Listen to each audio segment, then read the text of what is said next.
اس channel کا ادارہ عبقری سے کوئی تعلق نہیں۔ اس چینل پر عبقری رسالے کے مختلف مضامین پڑھ کر سنائے جائیں گے، جس کا مقصد عبقری رسالہ ایسے افراد تک پہنچانا ہے جو پڑھنا لکھنا نہیں جانتے یا خدا نخواستہ نابینا ہیں، یا ایسے افراد جن کی عبقری رسالے تک رسائی نہیں یا اپنی مصروفیات کی وجہ سے رسالہ نہیں پڑھ پاتے۔ چینل کو بہتر بنانے کے لیے اگر آپ کی کوئی رائے ہے تو کمنٹ میں ضرور بتائیں تاکہ اس چینل کو بہتر سے بہتر بنایا جا سکے۔ شکریہ۔ بسم اللہ الرحمن الرحیم۔ اللہم صلی علی محمد کما تحب و ترضی لہ۔ عبقری شمارہ نومبر 2025 ابھی تک دستیاب نہیں ہو سکا، جس کے لیے ہم معذرت خواہ ہیں۔ جیسے ہی رسالہ میسر ہوا انشاءاللہ اس کی ویڈیو آپ کی خدمت میں پیش کر دی جائیں گی۔ ابھی ہم شیخ الوظائف کی تحریر کردہ ایک کتاب 70 دکھ ایک تعویذ کا مطالعہ کریں گے۔ یہ کتاب عبقری پبلیکیشنز لاہور سے شائع ہوئی۔ اس کتاب کے شروع میں چند شرائط تحریر کی گئی ہیں۔ لکھا گیا ہے کہ عمل کے کارگر ہونے کی چند شرائط ہیں۔ یقین کے ساتھ عمل کریں، شک عمل کو ضائع کر دیتا ہے۔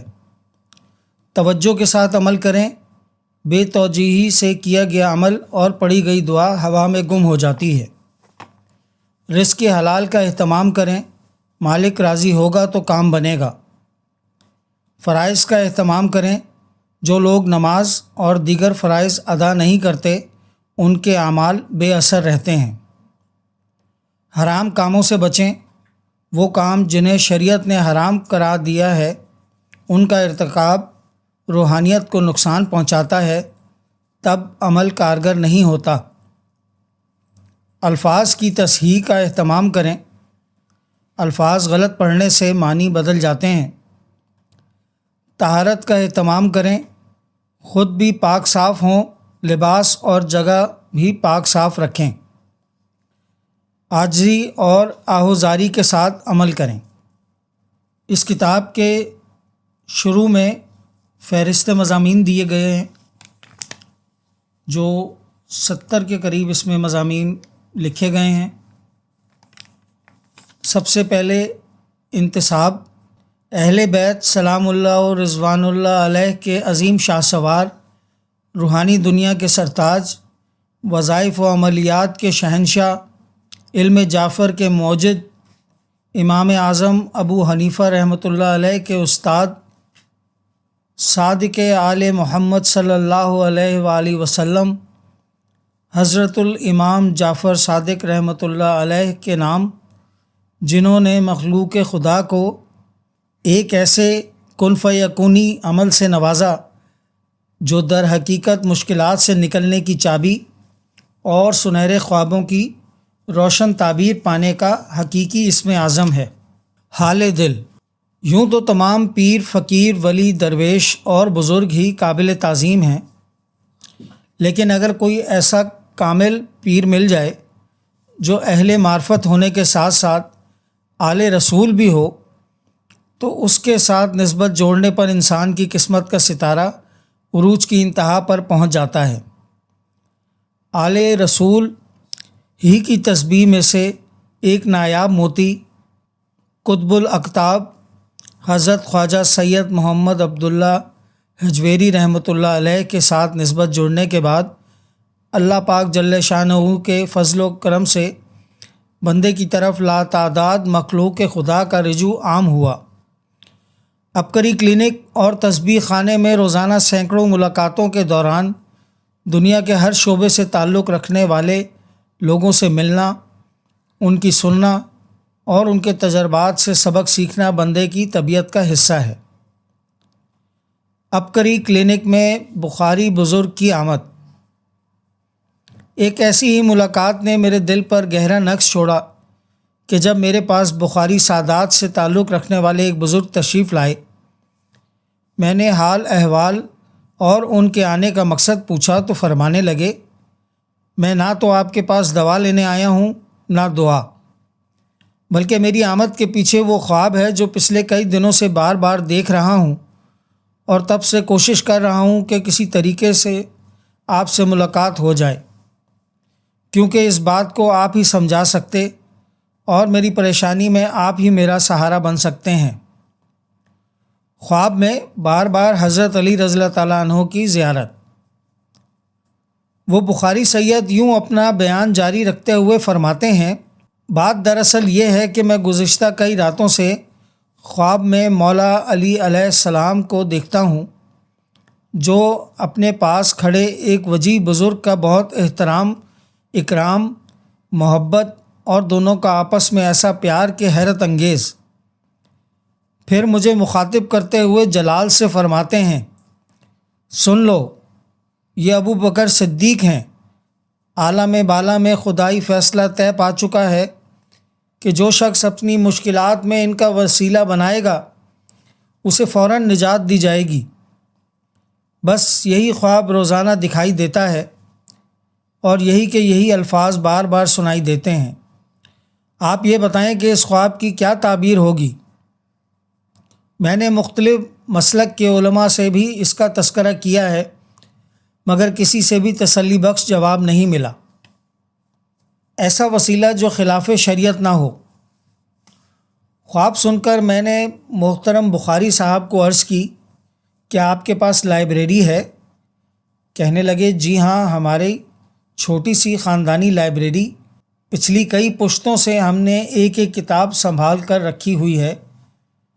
میں نے عرض کی کہ آپ عملیات کی پرانی کتابوں کا مطالعہ کریں اور دیکھیں کہ حضرت ابو بکر صدیق رضی اللہ تعالیٰ عنہ کا وسیلہ اختیار کرنے کا کون سا شرعی طریقہ ہے جسے استعمال کرنے سے نہ تو عقیدہ توحید میں فرق آئے اور نہ ہی خلاف شریعت فعل کا ارتکاب ہو۔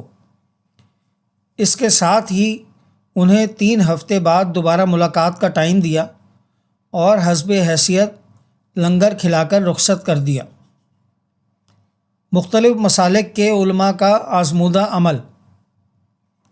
3 ہفتے بعد جب وہ دوبارہ تشریف لائے تو ان کے ہاتھوں میں کتابوں کی چھوٹی سی گٹھڑی اور چہرے پر مسکراہٹ تھی۔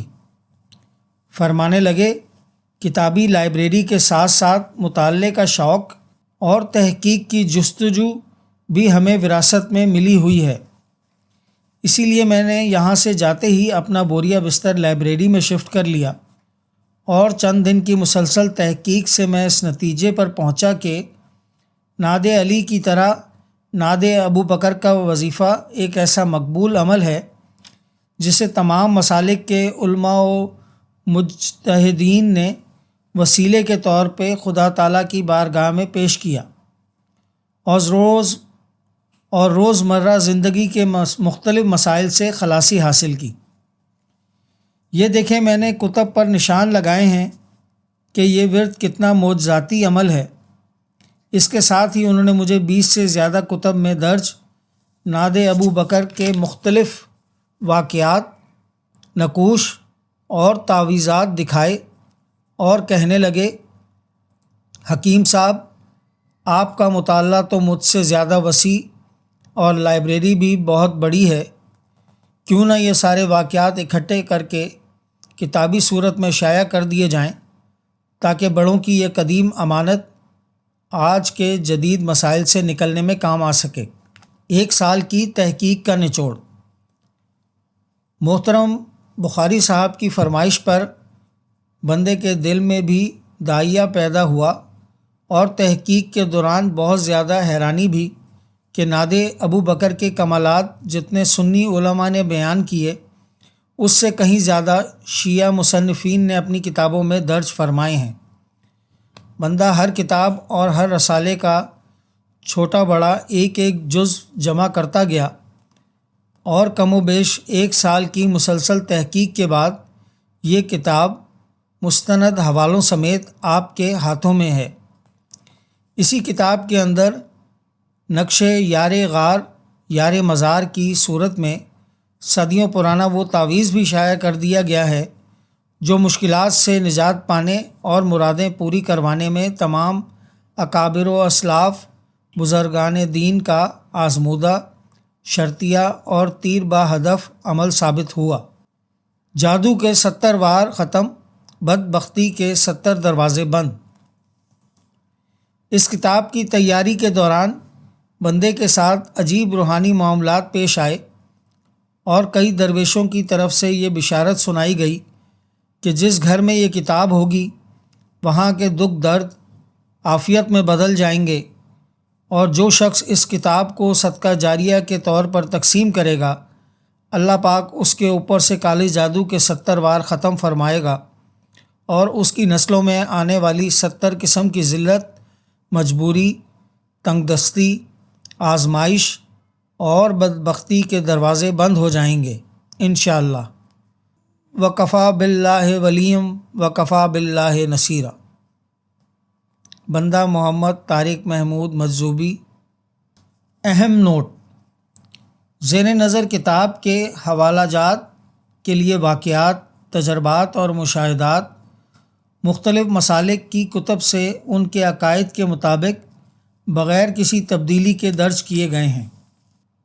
سفر ہجرت کا ہو یا عالم بالا کی منزل ہو، یار غار و یار مزار صدیق اکبر ہیں، بیاں ہو کس زباں سے مرتبہ ان کا، حبیب کبریا کے جاں نثار صدیق اکبر ہیں۔ ہر مسئلے، بیماری، مشکل، پریشانی، روگ، اذیت، بندش، جادو، نظر بد، قرض، تنگ دستی، ناکامی اور زوال کا آخری حل ناد ابو بکر کبیر۔ ناد أبو بكر حل المشكلات دافع البلاء والوباء والآفات يسر لي كل عسر وأغنني من الفقر بقدرتك يا الله وبنبوتك يا محمد وبخلافتك يا أبو بكر أبو بكر أبو بكر۔ ناد ابو بکر صغیر۔ ادرکنی ابو بکر بحق محمد صلی اللہ علیہ وآلہ وسلم۔ مغل حکمرانوں کی صدیوں پر محیط سلطنت کے پیچھے پوشیدہ کرامت، یہ باب نمبر 1 ہے جو اس کتاب کا وہ آپ کی خدمت میں پیش کیا جا رہا ہے۔ سلطان ابو سعید مرزا بن سلطان محمد بن میران شاہ بن امیر تیموری سلطنت کا وہ گمنام حکمران ہے جس کی سلطنت قازقستان، ازبکستان، شمالی ایران اور موجودہ افغانستان تک پھیلی ہوئی تھی۔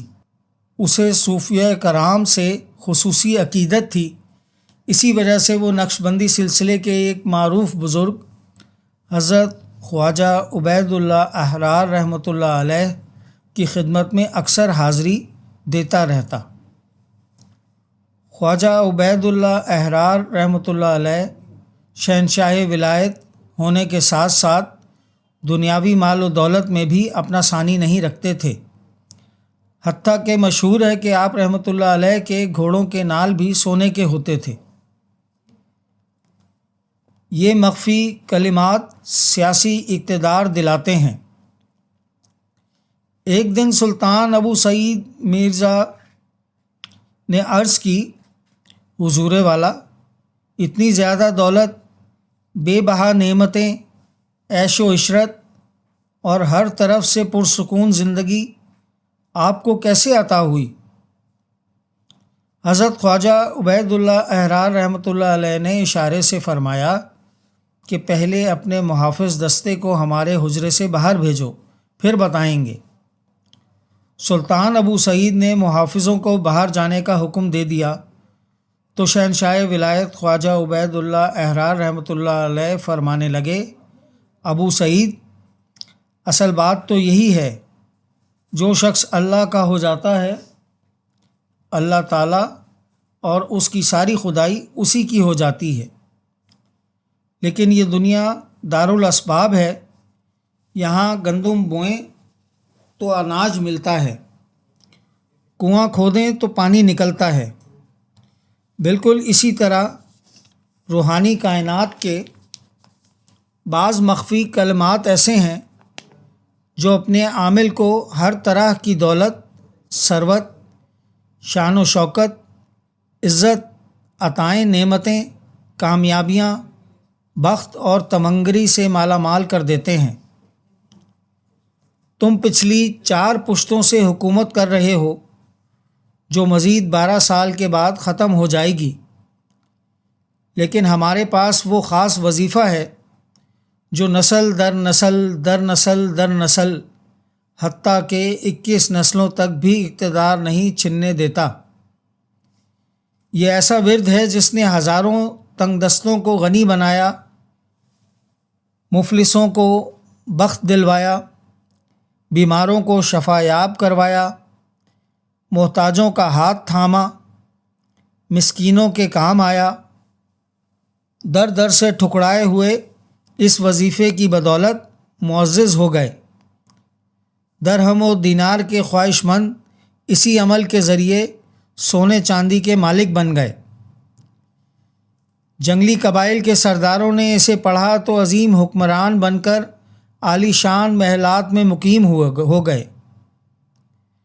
عالی شان محلات میں مقیم ہو گئے۔ ہم جیسے فقیر درویشوں نے اسے ورد زبان بنایا تو تم جیسے سلطان ہمارا غلام بننے میں فخر محسوس کرنے لگے۔ بادشاہ پر فقیر کی ہیبت۔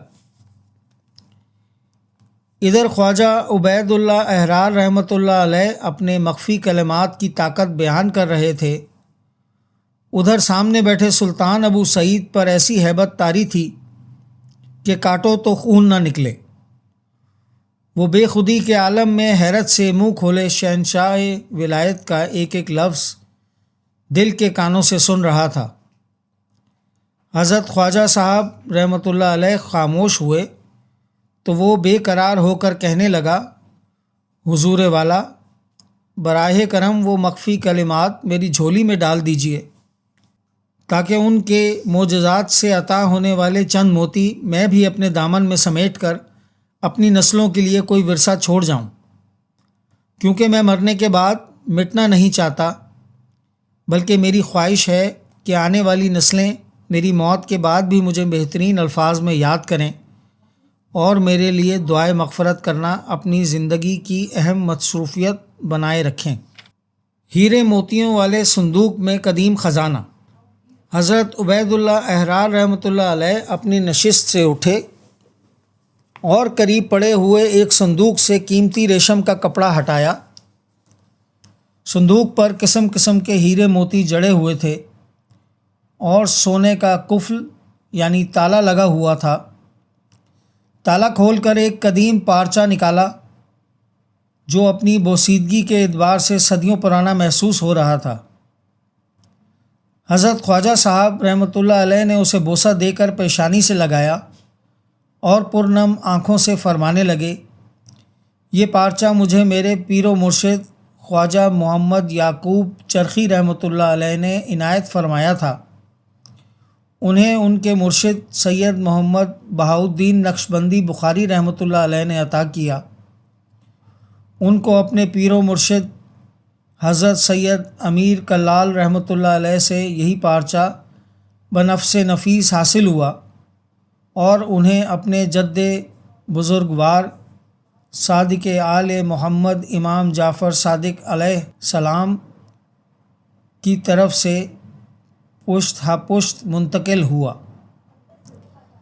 جن کے نسب نامے کی سند یہ ہے: سید امیر کلال بن امیر حمزہ بن امیر یعقوب بن اسماعیل بن غوث بن عبد المنان بن قیام الدین بن رکن الدین بن نور الدین بن عبد الخالق بن علیم اللہ بن شیخ بقا بن عبد الوہاب بن شمس الدین بن ابو اسحاق بن ابو الحسن بن صدر الدین بن حامد بن محمود بن احمد بن عبد القادر بن حسین احمد بن قاسم بن زین العابدین ثانی بن محمد صالح بن امام جواد بن امام علی موسیٰ رضا بن امام موسیٰ کاظم بن امام جعفر صادق رحمۃ اللہ علیہ اجمعین۔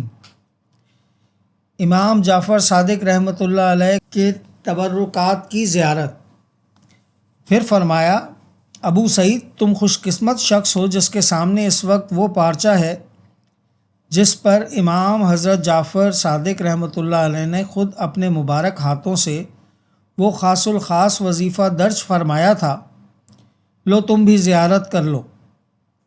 یہ فرماتے ہوئے وہ پیش قیمت پارچہ سلطان ابو سعید کے ہاتھوں میں تھما دیا، جس پر بہت خوبصورت عربی خطاطی میں یہ الفاظ درج تھے: ناد أبو بكر حل المشكلات دافع البلاء والوباء والآفات يسر لي كل عسر وأغنني من الفقر بقدرتك يا الله وبنبوتك يا محمد وبخلافتك يا أبو بكر أبو بكر أبو بكر۔ نسل در نسل بادشاہ بنانے والا عمل۔ ابو سعید، تم یہی الفاظ یاد کر لو اور سونے سے قبل روزانہ رات کو 21 مرتبہ یہ وظیفہ پڑھ لیا کرنا، تمہاری 21 نسلوں میں سلطنت منتقل ہوگی، نسل در نسل بادشاہوں کے باپ بنو گے، جس خطے کی طرف نظر اٹھاؤ گے وہ تمہارے زیر حکومت آ جائے گا۔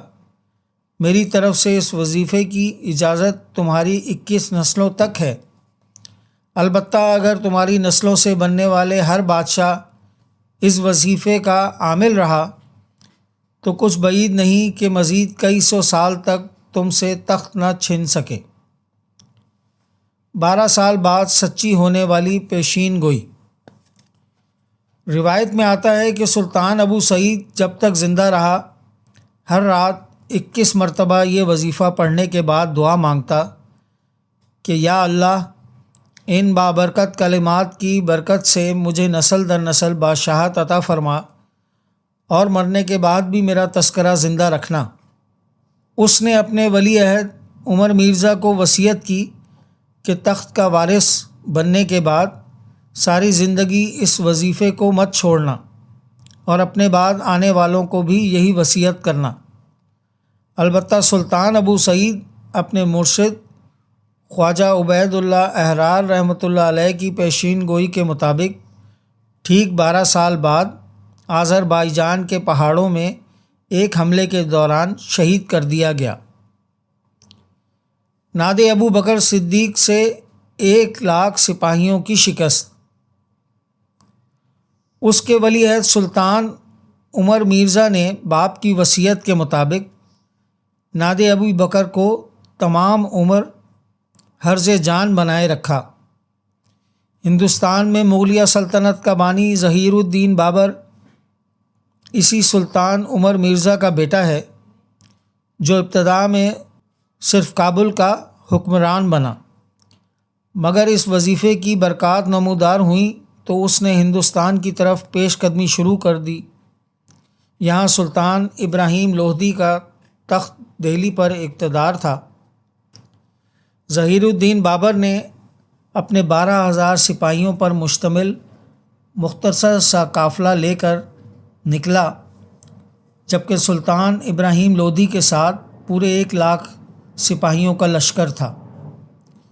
لیکن تاریخ یہاں آ کر انگشتے بدنداں رہ جاتی ہے، جب محض 21 مرتبہ کے مختصر وظیفے اور 12,000 کے قلیل سپاہیوں کے ذریعے 1,00,000 فوج کو بھاری شکست دی گئی اور پورے ہندوستان میں ظہیر الدین بابر کے نام کا سکہ رائج ہو گیا۔ کنیزوں کے جھرمٹ میں رب کی یاد۔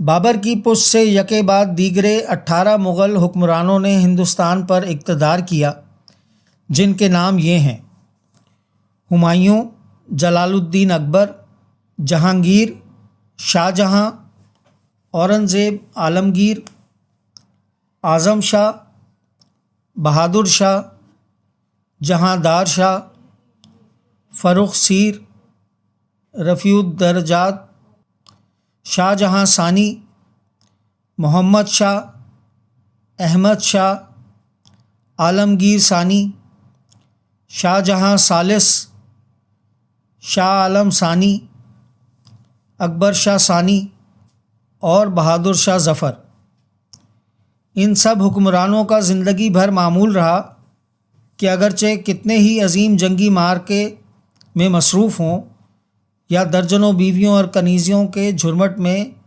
محو ہوں یا درباری معاملات میں مشغول، لیکن رات سونے سے پہلے نعت ابو بکر مکمل 21 مرتبہ پڑھنے کے بعد ہی محو استراحت ہوتے۔ 400 سال بعد وظیفے کی تاثیر ختم ہو گئی۔ آخر کار جب بہادر شاہ ظفر کی باری آئی تو اس نے اس عمل سے غفلت برتنا شروع کر دی، جس کی پہلی سزا یہ ملی کہ اس کی آنکھوں کے سامنے تمام شہزادوں کے سر قلم کیے گئے اور اس سے اقتدار چھین لیا گیا۔ بالآخر وہ قید ہی کی حالت میں انتہائی قسم پرسی سے فوت ہو گیا اور 400 سال پہلے کی گئی شہنشاہ ولایت حضرت خواجہ عبید اللہ احرار رحمۃ اللہ علیہ کی یہ پیشین گوئی بھی سچ ثابت ہوئی کہ اس وظیفے کی اجازت تمہیں 21 نسلوں تک حاصل رہے گی۔ حضرت ابو بکر صدیق سے بے وفائی کی سزا۔ بیان کیا جاتا ہے کہ رنگون میں قید کے دوران بہادر شاہ ظفر کے ایک ہندو خادم ماکھن چند نے اظہار تأسف کرتے ہوئے کہا، عالی جا، کہاں آپ کی بادشاہی اور کہاں یہ غربت کے دن۔ یہ سن کر بہادر شاہ ظفر کی آنکھوں میں آنسو آ گئے اور کہنے لگے، ماکھن چند، بات یہ ہے کہ میں نے حضرت ابو بکر صدیق کا دامن چھوڑا تو گلی گلی رسوا ہو گیا، حالانکہ انہی کی بدولت ہم نے 400 سال سے دنیا پر حکومت کی، انہی کے وسیلے سے ہمیں فتوحات عطا کی گئیں، انہی کے نام پر میں نے اپنے تیسرے بیٹے کا نام ابو بکر مرزا رکھا تھا، لیکن ہائے افسوس کہ میں اقتدار کی رنگینی میں اتنا زیادہ کھو گیا کہ ان سے فیض حاصل کرنے میں غفلت ہو گئی اور خداوند عالم نے مجھ سے ساری شان و شوکت چھین لی۔ آخر میں باب نمبر 1 مکمل ہوا۔